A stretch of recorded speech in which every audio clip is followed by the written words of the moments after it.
Hi everybody, welcome to today's Digital Craft Festival demonstration on this, the last day, although you know, we can go back and enjoy because it's all online, which is fantastic. We've still got people coming in, so forgive me if I get a little bit distracted by kind of jumping around a bit with letting people into this. In fact, can you hear the annoying bong that goes boo-boo every time? No. Okay, well that's good, it's just me then, it's just me. Yeah, so my name's Helen and I work to support creative and professional development of makers, craftspeople and designers in the UK and overseas, and it's been my pleasure to know these two guys, Hannah and Doug, for quite a number of years, the number we will not talk about, and also to have the pleasure of actually them being two people that I can count on two hands that I've actually seen in the flesh in the last 10 months. So that was a lovely time in your back garden, which was great. But before I kind of introduce them properly, I just want to remind you that we are recording today's session for the Digital Craft Festival. That's so that they can put it up on their YouTube channel, and I'll drop a link into the chat for you for that one. So if you don't want to feature at all, please just, you know, switch your camera off, and it just means that you won't be seen in the recording. I am using speaker view, so it is really Hannah and Doug that we're concentrating on, and you'll get a little animation of me in the background making hand gestures. So for today's Digital Craft Festival demonstration, we're welcoming potters Doug Fitch. You're in the wrong order, guys. Doug needs to and Hannah McAndrew, Fitch McAndrew. You need to do the ant and deck thing of always standing in order. From their studio in Dumfries and Galloway. Now they're stalwart supporters and exhibitors of the Craft Festival, and we're delighted that they're here to demonstrate the slip trailing technique that they use in their work. Both Hannah and Doug are going to do a demonstration. I've just kind of had a quick sneak preview of what that's going to be, but we'll let them kind of talk that through. Before I hand over to them so that they can say more about who they are, where they are, what they do, as well as demonstrating. So guys, you know, I'm hyping this up, you know. I just wanted to say a few things to you guys that are joining us, and thanks for coming on a Sunday. I hope the roast is in the oven and will come out in about an hour, nice and ready to go. We're using the chat function today, so if you want to kind of share who you are and where you are in the chat, you're more than welcome. Just remember it's a public space, so only share what you're comfortable with. I thought I'd set you guys the challenge, is if you know what your local clay is, you can write it in the chat. We might strike up some interesting discussions within there, but if you don't know what your local clay is, you can tell us what your favourite one is. I don't know, let's see where it takes us. And the other thing is, if you want to ask questions of Hannah and Doug, please can you put it in the chat? The way that it's set up for recording is I can't see all your lovely faces. So if you're holding up your hand, I can't see you. So please use the chat. If you've got a question, type it in there. If you would like to ask the question, then please just let me know and I'll invite you to unmute and ask the question, and we can do that. I am going to ask some questions, but they might be naive, quite daft, or completely off topic. So it's really important that we pepper my questions with your amazing questions. And also what I'll do is I'll use the chat to share some links. So some of the things that Hannah and Doug are referring to, I can put some links in and signpost you on for further reading. So I've absorbed 5 minutes. We've only got about another 50 left. So let's get stuck in. Doug's like going, freestyle more. Yes, no, absolutely. We won't do that. So guys, over to you. Do you want to kind of just let people know a bit more about where you are so that we can kind of build a bit of a picture and then, you know, kind of get stuck in? Okay. Yeah. Do you want to let them know where we are? I'm just going to get a book. Great. So we are Doug and Hannah. We've both been potters for quite a long time, independently before we got together. We now are in rural Dumfries and Galloway, out in the hills, just outside a tiny village called Corset, which hasn't got very much in it, so you probably don't know it. But yeah, in the countryside, surrounded by sheep and hills and Sitka spruce. That's us. That's us, yeah. What we're going to do today, I think, is I hope it is. We're going to do to just demonstrate a little bit about how we do our different decorative techniques using slip. We both work in the same palette of materials, and but with completely different outcomes. So we're going to show you a little bit of the equipment that we use. Hello, Janine from Fitch McAndrew, by the way. Lovely to know Devon is there. Yeah, you've got some locals in, Doug, from your proper job. Yeah, that's an easy. So anyway, we're gonna that's what we're gonna do, isn't it? Hannah's gonna decorate some little dishes. We've brought some historical pots in here. Am I rambling in the wrong direction? We brought some historical pots in here as examples of slipware, of different types of slipware which has been used throughout history. And I'm too hot. We had a wood burner fitted two days ago, and we haven't got used to using it, which means everything was drying up. I had some slabs that were meant to be put over molds for this demo, but they were actually everything dried too quickly. We haven't got used to dealing with the atmospherics in here because it's normally freezing up here, and I'm too hot now to take off my sister's beautiful home knit. So I'll hand over to you. All right. It showed me the stove, and it is absolutely raging. Like the heat in there is fantastic. So yeah, you might have lost a bit of weight by the end of this hour. That's no bad thing. Right, I'm going to just turn the camera around, then you can see the workshop. It could be. Oh, look at that. There you go. Isn't that lovely? We had, I'm in Glasgow. We had what I've noticed as the first frost this morning. Have you guys been having quite heavy frost? We've had it too. Nothing too crazy. Must make glasses. Not too much, no. Surprisingly for here. Okay. Because it is, we are quite high up, and yes, it's not been too bad so far, has it? We've got an advance on Cheriton Fitz Payne. It's Michigan. We've got John from Michigan. So anybody want to advance on Cheriton Fitz Payne or Michigan in the chat? That'd be great. Amsterdam. Hey. Hello. So Essex and Andy Craig. Sorry, Hannah, go for it. All right, this is what I'm going to decorate a couple of these little dishes to start with. The slab built little trays. This here, I should point out, is a clay slip from Devon. The red bit. The red bit from the field outside my old workshop in Hollyford, just at Stockley English in Devon. So there you go. But of Devon's still in here, isn't there? Right. So. Okay. Yep. So is this on? Are you taking it out of the mold, Hannah, or are they just ones that you've already taken off? Yeah, I don't make them in a mold. I make them over a slab of a big sheet of foam. Oh, okay. Upholstery foam. So. Do you want to explain that process? They're made with a slab of clay, just a flat piece of clay that I cut into a square, and then it's pushed with another square into the upholstery foam, and that creates the slightly dome shape. There we go. They're a new thing, aren't they, that you've just been doing? So first of all, I'll show you my slip trailers first. This is where our worlds diverge. We've got the first question, which is, have you tidied the workshop specially, from a lady called Sally in Edinburgh? Who said that, sorry? Sally Kerr in Edinburgh.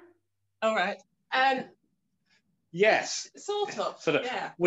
When we first moved here, we just had two porta cabins. One of them being here, and we put another one here. This door goes through to what is the other porta cabin where all our kilns are, and then we had this roof built over and joined the two together. So and we've only recently really moved into this bit, haven't we? It's been a junk store for a long time that we've not, because we haven't had time to sort it out. But lockdown has enabled us to do that. So we kind of have tidied it, but really it's because we're still building it. I was knocking this bench together in the early hours of last night or this morning to ready for everyone today. So anyway, I shall shut up. Yes, go Hannah. Sorry for this. Okay, so these are my slip trailers. Yeah. So I make them out of a bit of bicycle inner tube.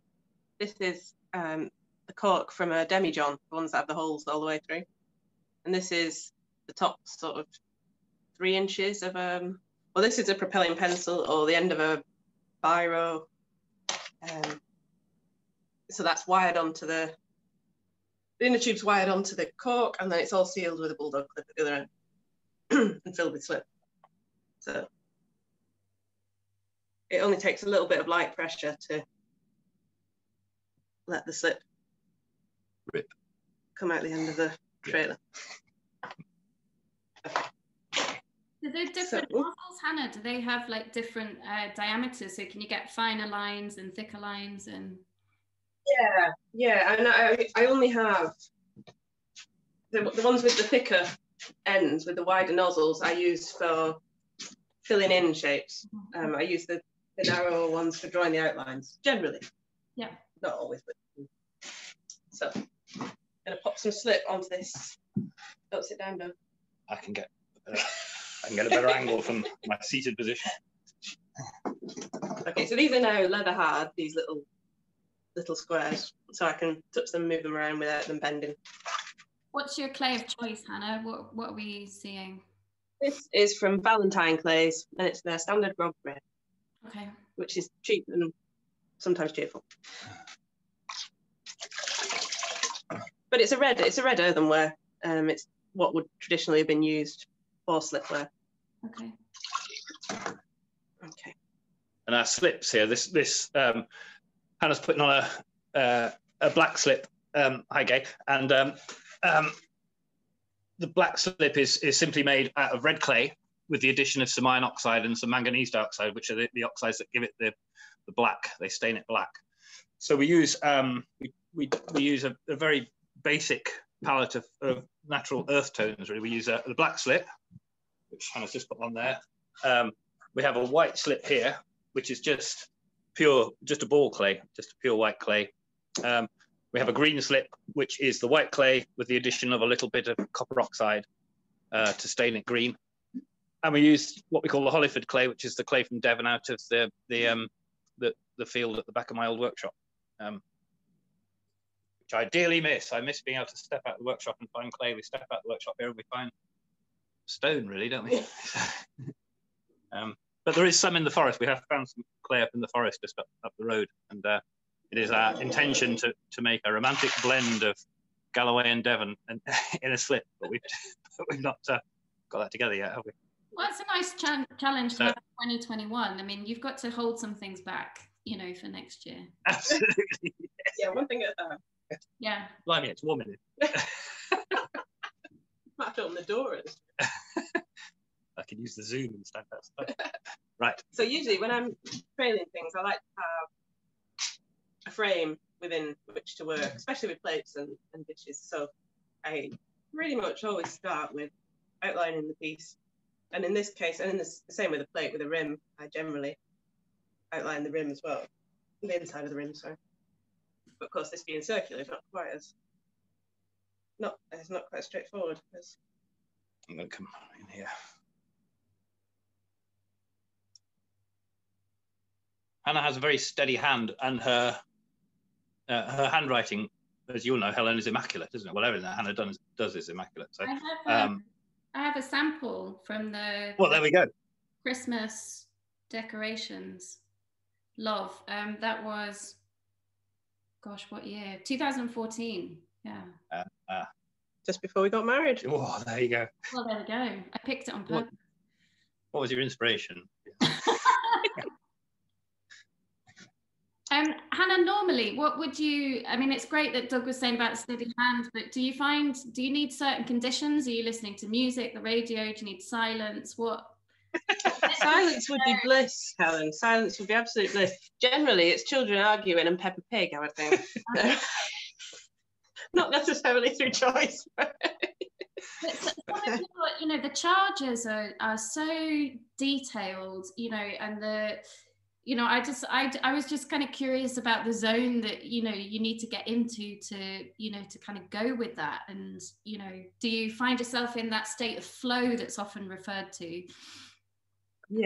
Yeah, I think so. I think with the bigger things, I do tend there we go. That beauty.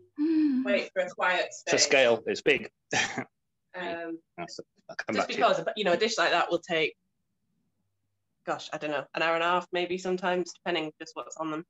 And once you start, you can't sort of go away and come back to it. You've got to just keep going till it's done. Which is partly why I started making lots of little tiny plates. And again, these squares was when the kids were very small, and I only had a very short period of time before I had to go and feed a baby again.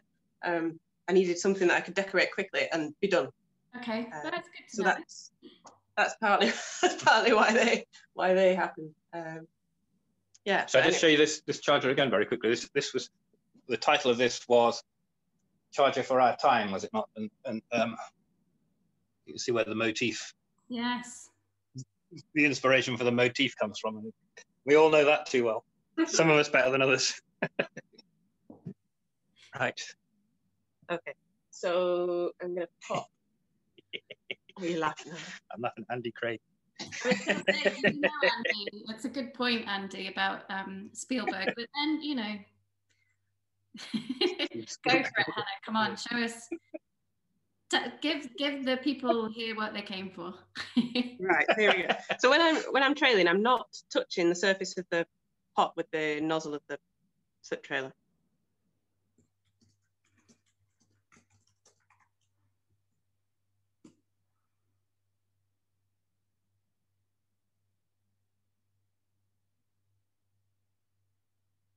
Doug, are you able to go kind of down a bit? There's a bit of a reflection. That's, yeah, from the light. Perfect. Yeah, great. Thank you. So this is a tulip, stylized tulip. And they appear on folk art pretty much across the world for centuries and centuries. So I draw the outlines of things first, and then I use contrasting colours to fill in the spaces. Laura says you must be great at decorating cakes. It's completely different. It's a completely different consistency of materials. So no, I'm not.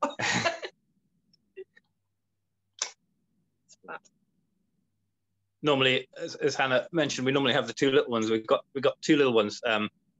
Pippin, who is nearly 5, and Fred, who's nearly 3. Pip's at nursery 3 days a week, but 2 days a week she's home with us, and Fred's with us all the time.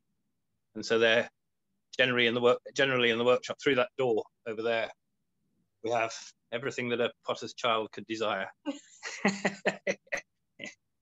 Don't we? I think that's where that's their playroom. They've taken over that room. So, Abby says, does it make a difference how dry the background is? I think that was the question. Yeah, it does. Yeah. Yeah, the drier the pot is, the quicker the layer of slip will dry on top of it, which on something like this, you know, on a flat piece isn't quite as important as it is on, you know, if I'm decorating a jug that's, you know, anything that's standing up. The pot's got to be quite dry to take the weight of slip, because it's going to absorb water again, and that's another risk of it collapsing. And if the pot's still quite wet, the layer of slip doesn't dry very quickly, and so as soon as you start to draw lines, everything runs straight down the pot. So you've got to get it right, just at the right point, so that the slip will stay where you put it, rather than you know, use gravity and take itself all down the pot. And the thickness of the slip that you're using for trailing as well is critical, isn't it? Yeah. And that's you know, that's a trial and error, trying to find what suits your needs, really. So that was a green slip in there. That's a white ball clay with a copper addition of copper. This is the Hollyford slip, hopefully, which is a bit temperamental. Temperamental, yeah. Like everything from Hollywood. Is that right? I didn't say that. Didn't need to. I'll say that. I'm joking. Do you want to say a bit, Hannah, about the colour choices in your work? Are they connected to your, you know, the kind of tradition or your love of particular, you know, kind of pots or styles, etc.?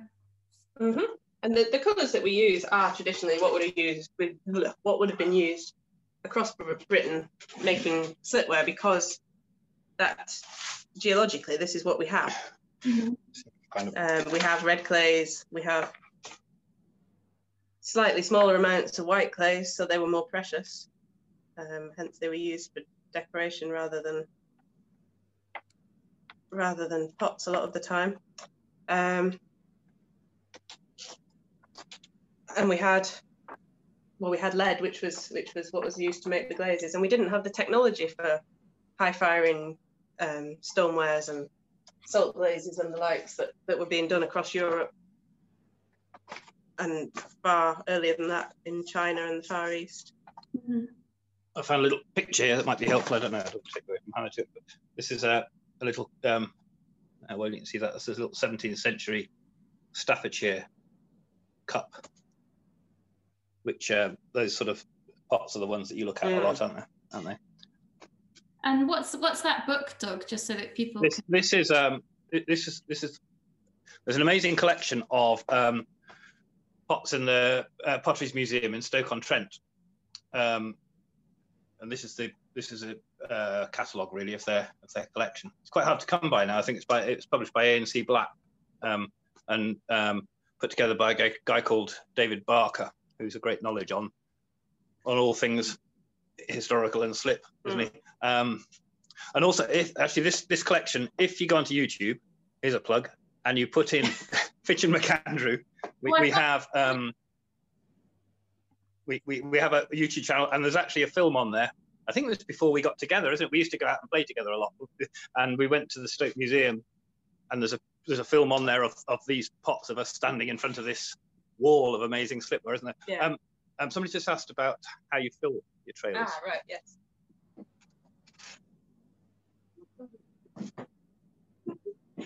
I think that's one of the brilliant things about this scenario and what the Digital Craft Festival has really enabled is that, all this, all this kind of connectivity to your work and the kind of the past and the pots that you look to and admire and research is that, we just wouldn't necessarily be getting these interactions. Absolutely, yeah. And seeing the places where people are and their own workshops and their... And knowing roughly knowing where your tools are. And things to say. Yeah. So this is the slip trailer. So it has to be, if you're going to make one, it has to be a mountain bike in a tube, not a road bike. No, not enough. They're not wide enough road bike tyres in a tube. So all I do is take the clip off, funnel, and spoon the slip in. And then the end is rolled over to force the slip hole down to the bottom. Sealed with a clip. And do you get kind of attached to ones? Do you know what I mean? Like if you have one that's just like the pinnacle of the whole, do they last? Well, I just only this year I've replaced the nozzle on my white slip trailer for the first time since I made them, whenever that was, nearly 20 years ago. So they're long lasting. Laura's just asking what people would have used in the past slip trailer, right. And just by chance, we happen to have a book. This is the English Country Pottery. It's history and techniques by Peter Breers, which this is bedtime reading for us. Well, it was before we had kids.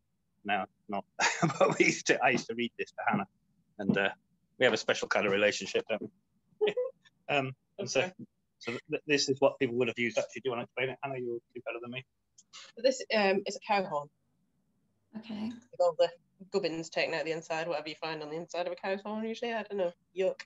And then down the end here, this is a goose quill put into a hole at the bottom, and that would be gravity fed, so it would flow pretty much as long as there's capacity inside the horn. This here is this one's a vegan alternative, I think, unless it's bone china. And this would obviously have been done for doing sort of 3 lines across. But this is made of clay. This one has been built from clay. Andy says it looks like. Yes, I am staying behind the camera, James. It looks like Rolly. That's Rolly's dad. That's George Curtis on the front. Amazing potter. We've got an old pot here that would likely to have been trailed with one of those. does the slip have to be made from the same clay as you make the piece? Sometimes it's good if it does, because clay shrinks as it dries and fires. And so if the slip shrinks more than the clay, it'll peel off. And likewise, if it shrinks less. So we try and get the black slip, which is here, is made from the same clay as the clay body. The white slip is a slip called HVAR ball clay, which has a similar shrinkage and firing range to the background slip that we use. So yes, if it doesn't fit, it falls off. And a lot of the old historical pieces, we have an old dish over here, I'll show you a bit later, that the slip's fallen off because of that very issue. Sorry, back to the cradle. It's dusty, isn't it? Oh. We had to get this off our top shelf.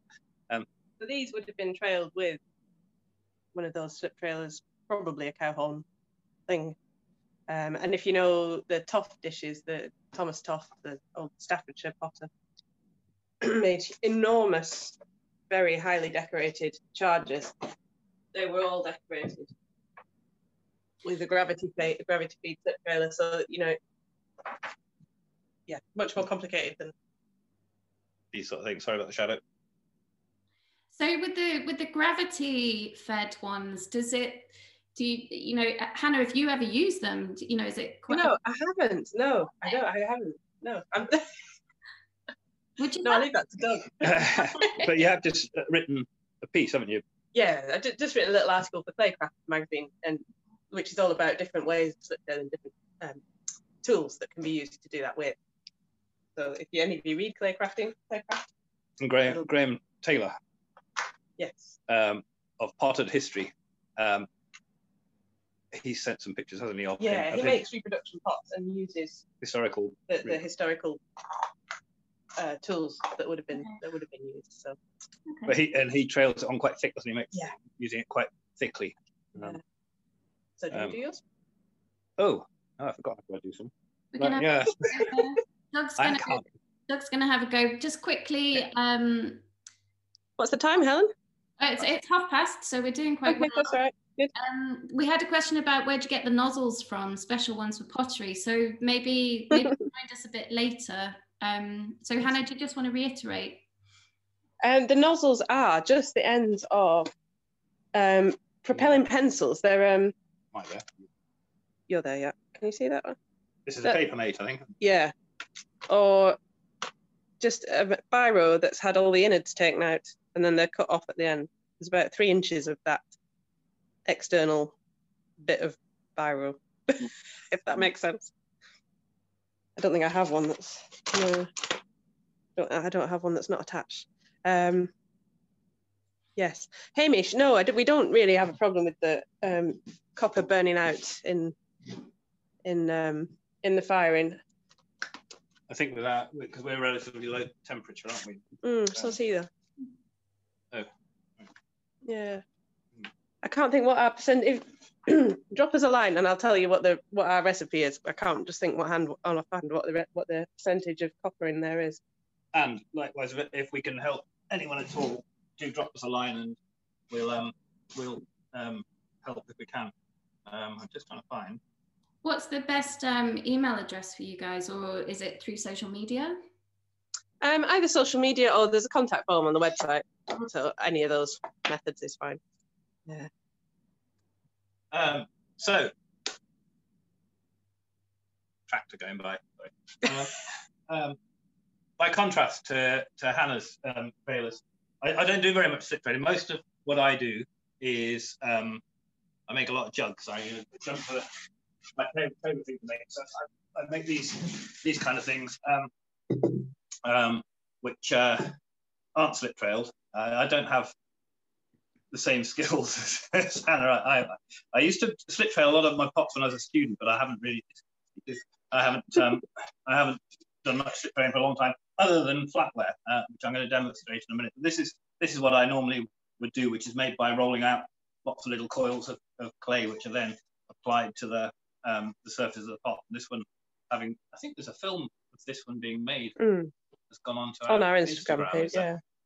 This one was it was inspired by they were cutting silage, and this was the silage, the lines in the silage on the rolling hills, and also Pippin spends hours and hours and hours in the other room there painting rainbows. So that's where this one came from, like where the arcs, the belly of the pot. So yeah, I make a lot of those. However, today I'm going to demo how I make press molded dishes, which I make them for the Goldmark Gallery, which is an amazing gallery, amazing ceramics gallery in Uppingham, and I'm really proud to supply them. They're brilliant. So check out the Goldmark Gallery if you can. And I make these dishes exclusive for them. And they're made by. I got a flat sheet. Oh, I'll show you. Why am I telling you? I'll show you. They're inspired by these ones. These are old ones. These are, well, this is 19th century, and so they're trailed in a much more haphazard and loose. That's the word. Fashion.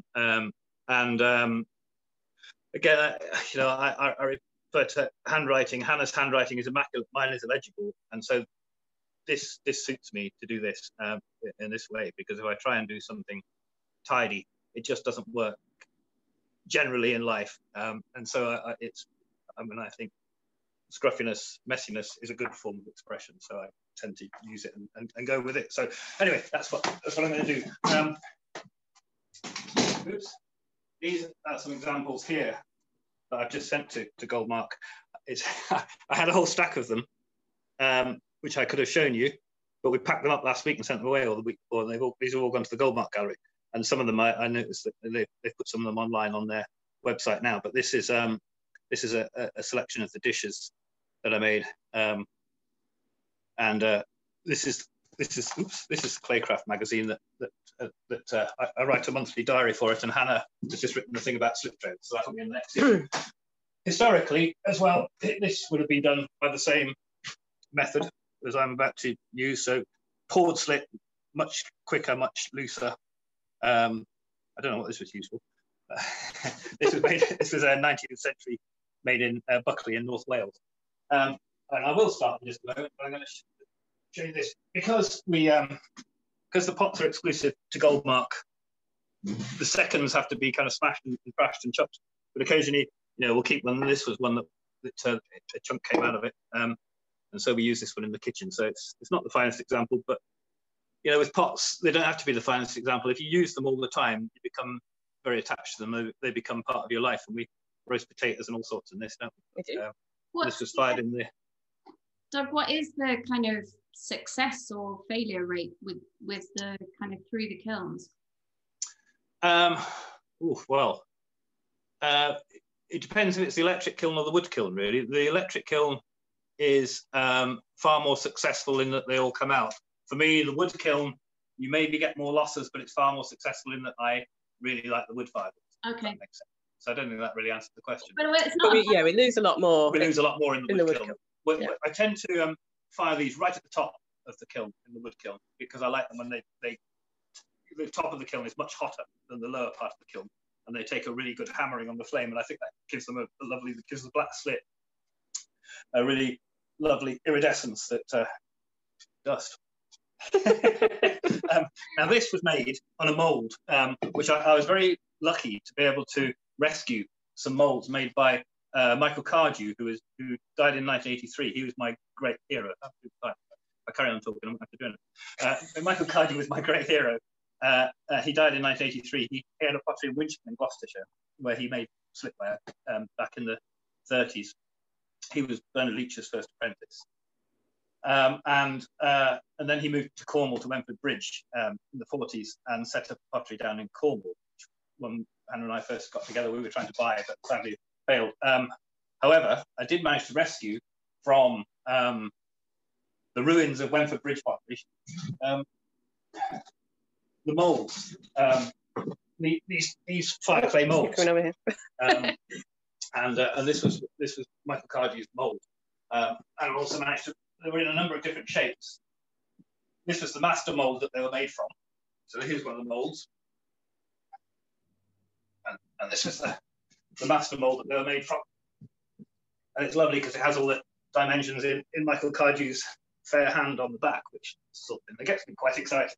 So that's that. And that back. So this is a hump mold. So we use those a lot. You've got a lovely one with an owl on, haven't you? That came off that global mold. Here's one of Hannah's, which is really, I like that one. And there's another one of yours there, isn't there? This is the Hannah show. I'm not going to do anything but talk about it. There we go. And this one here, tulips, that's just taken off that square mold there. And finally, before I do something, I'll show you this, this was one of Michael Cardew's molds that was made in. This was made in 1982, so the year before he died. This was made off one of these molds. So it gives us a great thrill to be able to use those molds and keep them going. And I managed to get quite a few of them. So at the time, passed them out to various different potters. Paul Young has one, Nick Collins has one. Various different potters have them. Matt Grimmett at Winchcombe has one. And we handed them out so that really it kept the whole thing alive. And everybody would use them in a different way, of course. Right. Cool. Go on, Clay. Right. Again, So, people anyway. are here to see action, Doug. So let's get. Okay. So that's my history lesson. So what I do is I will get the sheet of clay. Hang on. We could do with a Pippin and a Fred just there, so that when Doug steps out of frame, there's yeah, there's some entertainment behind us. Sorry. Right, I'm just going to move my banding wheel out the way. Right, move everything. It's a much messier business, this. So what I do is I start out with a flat sheet of clay, much in the same way as those old ones in the Slipware book that were made. So I start with a flat sheet of clay, and then I'll trail it on the flat sheet. We have a slab roller in the other room for rolling out these slabs of clay, and then leave it for a couple of days to homogenize, really. So it just needs. It'll be proper shiny and luscious looking, won't it? And then looking toxic. And then after a couple of days, when it's toughened enough, then lift the sheet, place it over the mold, and form it over the mold, and then trim the edge up using a thing that you would have in there. Using one of these, which you would use for dental flossing. And then, after a little while, that would then toughen up. And the plan was that I would have these ready to do with, but let's say we had this wood burner fitted and everything has changed in our life. And everything's drying so much quicker. Anyway, these dried too quickly. So they would then be slumped over the mold, trimmed up. You can see how much this is shrunk as well. And then we'd lift them off the mold and you'd end up with something like this. So that's how those are done. So anyway, I shall decorate one, but obviously it won't be dry enough in time to put over the mold. So I'll do that now. While Doug's doing that, Hannah, there's a couple of questions from James, who's asking about the gas fire and or wood firing. Do you want to expand any on what you were saying, Doug, about the firing methods? We use electric and we use wood-fired kilns. At the moment, well, this year we haven't been able to use the wood-fired kiln, what with all the whole COVID malarkey, and our wood kiln being 25 miles away in the corner of a field. Which with two little ones is just a little bit too complicated at the minute. But we are building a new one at home, hopefully soon. The shed is imminent for the new kiln shed. So when did you last do a wood firing then? It would have been October last year. For the online sale? Yeah. Exhibition, sorry. Yeah. Hannah's workshop was 25 miles from here. And, well, the workshop we shared for a while, didn't we? And then we bought the place here. And occasionally we would go there to work, but there was an old static caravan in the garden, and we worked in that for a little while while Hannah was expecting the fifth, and you weren't very well with it, were you, really? So it was great not to be travelling windy roads. So we worked here, and then we built the we built the workshop here. Come on, there we go.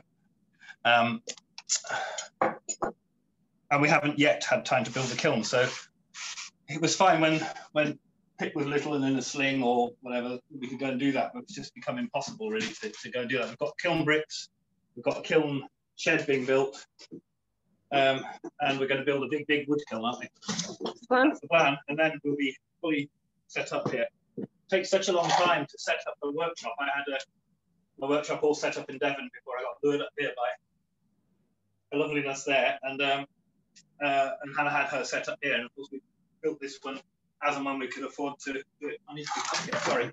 It's all right. So it's mostly electric firing that you've been doing at the moment. Yes, it is. Yeah.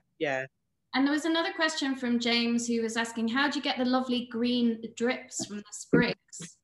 That is a green glaze that's painted on after the things are bisque fired. Then they're dipped in the normal, the clear glaze or the honey glaze that we use. And then Doug paints a green glaze just onto the sprigs on top of that, which is where that green comes from. Ready? Yes, I think so. I'm going to put some black slip. Oh, by the way, this is Michael Cardew's kit wheel. For anybody who's Michael Cardew knows like me, this was one of his wheels that we also managed to rescue from Wentworth Bridge. So there we go. Right, I'm going to pour black slip onto this. Mm-hmm.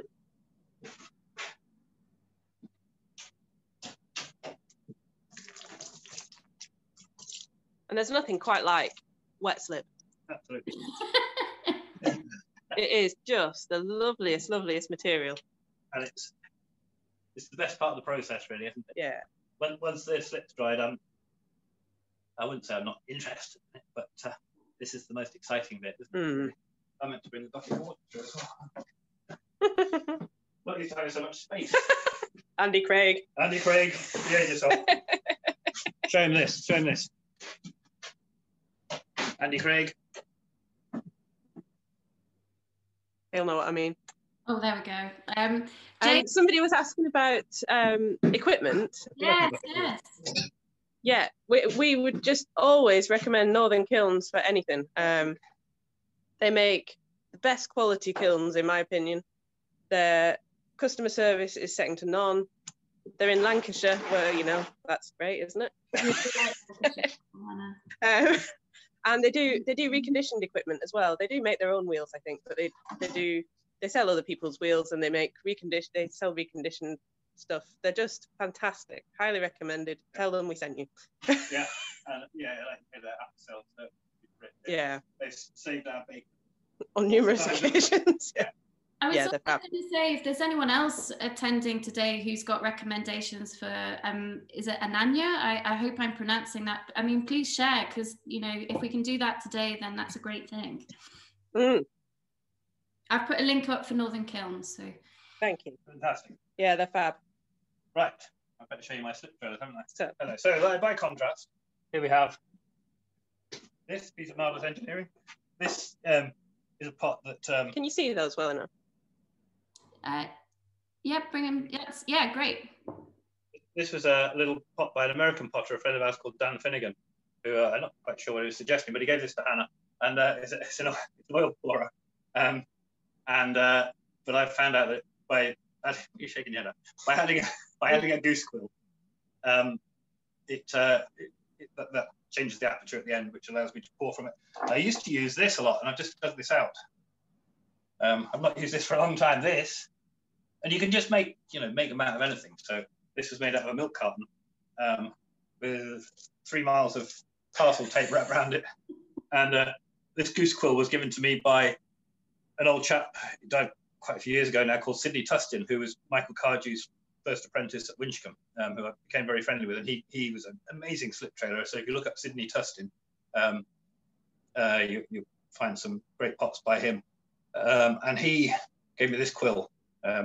So I taped it to a nice organic milk carton, and that was my slip trailer of choice for some time. But then I left it 25 miles away at the other workshop. So Dan's suggestive oil bottle became the thing that I started to use. So anyway, I used my slip much thinner than Hannah's. Hannah loves to be in control, and her trailers give you that kind of control. I like it to be kind of slightly out of control, mainly because if it was in control, it would look awful. So I use the out of control as an excuse, really, but it works well for me. What should I do? Which one should I do? I don't know. Wiggles and squiggles. Wiggles and squiggles. Yeah, sounds good. Right, okay, so here we go. So just pause out. And it's a much faster process than mine is. So this is the gravity method. Yeah. Yeah. Yeah. Yeah. Because it's interesting when you were talking about it, I was imagining a bit like almost like capillary action, like, you know, you needed the slip to kind of almost be drawing, but as you say, it's very fluid. That's quite interesting, because I was briefly speaking to Graham Taylor, who we mentioned earlier, who makes these phenomenal historical reproduction pots, and his trailer works exactly like that. His cow horn one has to touch the surface and it pulls the slip through rather than it pouring through. And is I hadn't realised. Does his work have more or less of a precision or a fluidity about it? Can you tell when you look at it entirely depends what he's making, because he's making the reproduction pieces, so he's making them as they would have been. He makes Roman reproduction with trailed body clay, which are as precise as you can imagine. And everything in between. Thickness of slip, isn't it? Yeah. For those Roman beakers he makes. What's his Potted History? Potted History is called. On Twitter, he's at Potted History. Potted History. Okay, let me find him. And for the Roman beakers that he makes, he uses a very thick slip to trail on animals, the forms of animals and things like that. For a trailed dish, such as the bacon dish that's showing you earlier on, all these sort of things, you need a much, much thinner, runnier clay. It's almost like, I compare it to a dance sometimes, but I can't dance, so that's why this happens. No rhythm. And do you, like, same question to you, Doug, as to Hannah, do you find yourself needing to be in a particular zone or place, or have you got your music on when you're kind of working on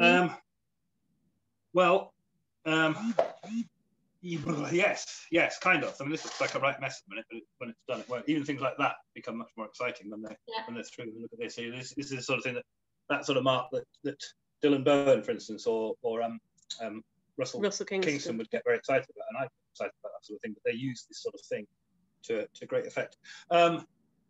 Yes. This probably won't be any good because demo pots rarely are, and they kind of do have to be in the zone because you've got to concentrate, because it is about finding a rhythm and going with that flow.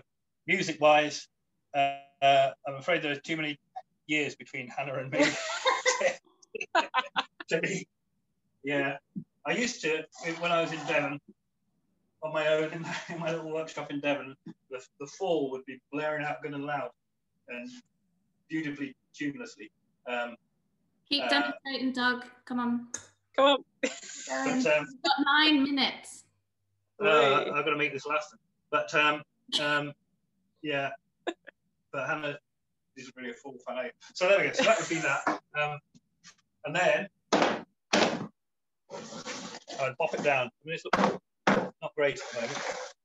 Once it goes on to the mould, once this is all dried out, even things like this, where it's thinner, will become much more interesting. And when it's, I don't know if you can get the camera over it and crop it out so that all you can see is that. We'll just get a shadow, but so that's that. There's some more here that I made. Here's some more that I made earlier. Right, where are you doing that then? Yeah. Okay. So that sort of thing. These were some that I made. Not so quick. Can't keep up. Okay. So these are pre-bisque? Yeah. These were. I mean, my idea was that I'd have these ready to put over the mould to show you them putting over. This one here is cracked, so that one won't make it. It's all about critical timing with these. You've got to get them so that they're dry enough across the middle so they don't stick to the mould. But of course, in a warm environment, we're going to have to control it a bit better. around the edges dry and crack. So when you put them over, well, they're dry, and when you put them over the mold, with the edges being dry, they crack. So you've got to just get them at the right time. And this one clearly didn't. Well, that one for that matter. Oh dear, never mind. That was a waste. This is the stage where I get most of the losses. There we go. I'm kind of keeping a note of some of the questions. Gosh, they're coming in quick and fast now. Anne asked earlier on, do you use anything to stop the clay sticking? To the mould? No, just making sure that it's at the right point. The moulds are, some of them are plaster moulds, and the Cardew moulds are made of fire clay. So they're absorbent, they'll absorb the water out of the clay. But somehow magically, without hopefully sticking the clay, as the clay will shrink away as it dries. That's I guess that's how it works. So I saw somebody was asking about firing temperatures. The firing temperature is vitally important. Our glazes have a really narrow maturing point, and under that little band of temperatures, they're underfired and horrible, and overfired, and the glaze starts to fall off the pots. So it is quite a narrow little band. We fire about 1080 to 1100, depending just where it is in the kiln. It might be frustrating. Yeah. Underfired pots lack liveliness. Overfired pots, they can look beautiful, but then you do get this little thing called shivering, where it's to do with the glaze shrinking at a different rate from the clay body, and it starts to flake off rims. Unusual. Yeah. That's the bane of my life, anyway. Yeah, that's so I'm going to show you just another type of slip trail that we use is the traditional rubber bulb type thing, which I haven't got pops for it on, so I've got this bit of board. So imagine that that's a pot. And I'll just fail it. Both of you have done flat works. What's the challenge when you're in 3 dimensions?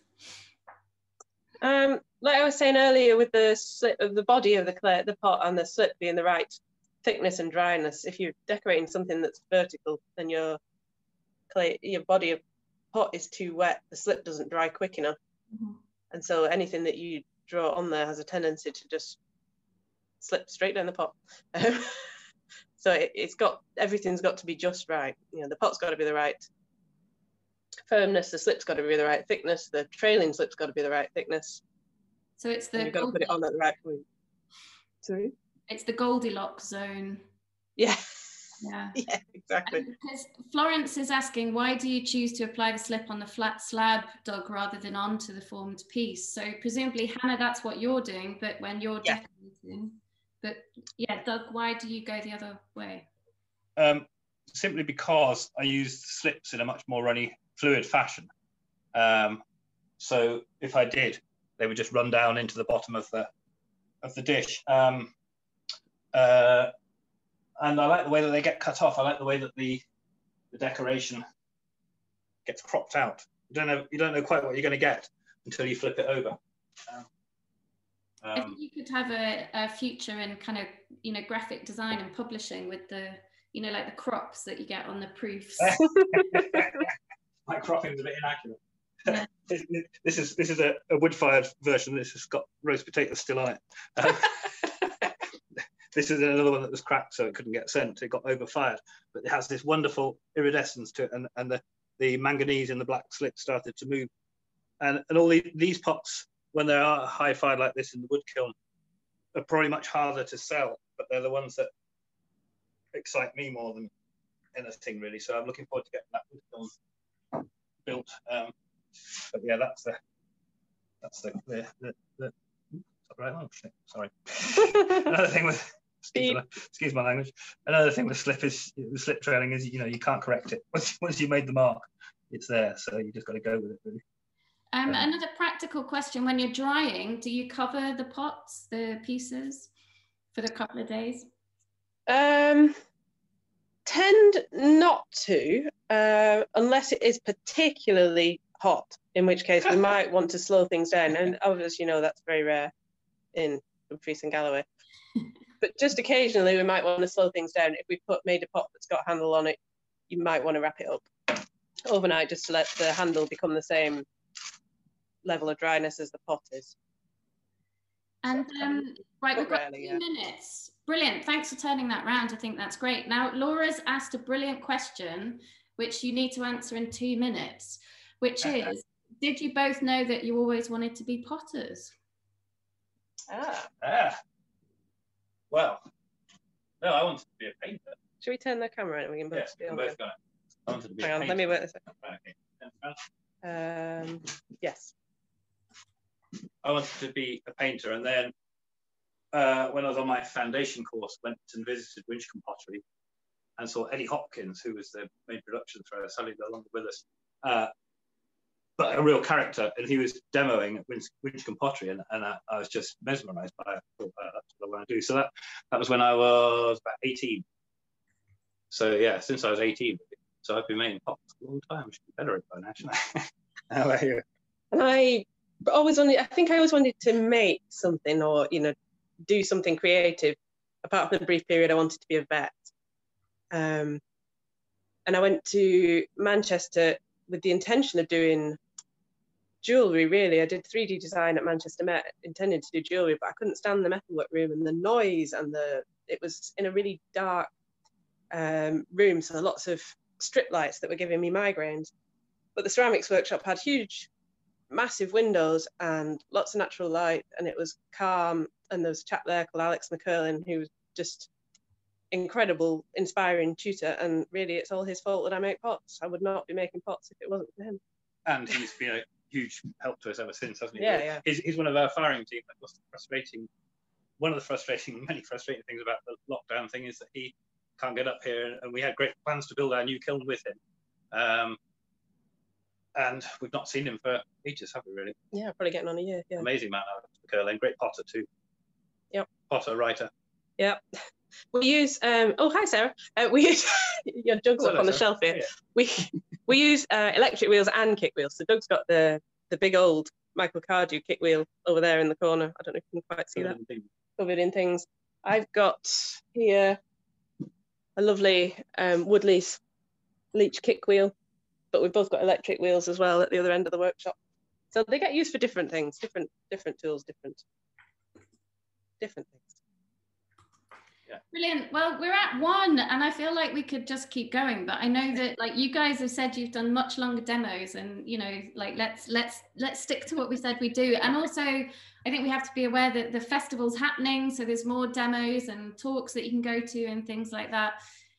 So thanks so much to both of you for so much, you know, kind of insight and knowledge, and all those tangents that we've been on around the, you know, the books and the tools, and thanks for kind of pulling out some of the pieces from your enormous collection. I mean, guys, they have so many pots. I think it's like an iceberg. Like, there's a cavern underneath your house with more pots in. I'm sure. It's a good idea. I'm not encouraging more.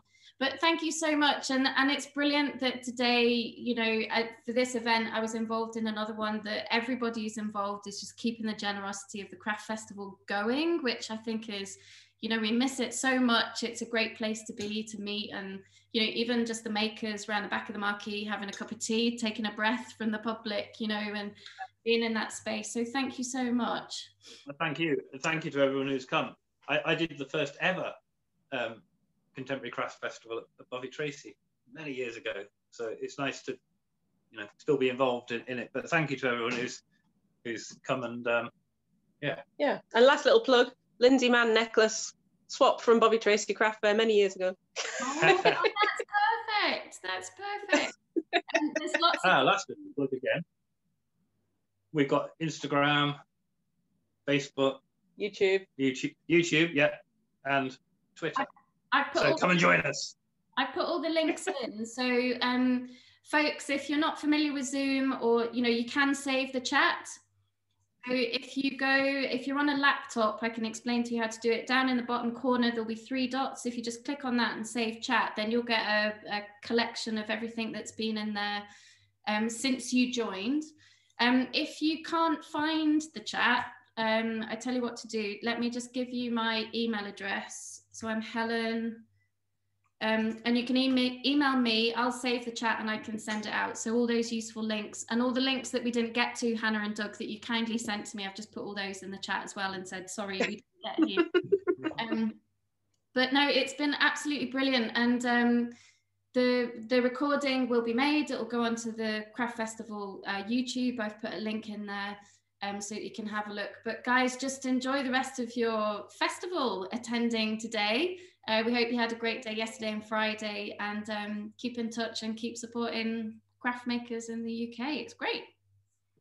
Thank you very much. Thank you very much, and thanks for being so good, Helen. Take care, everybody.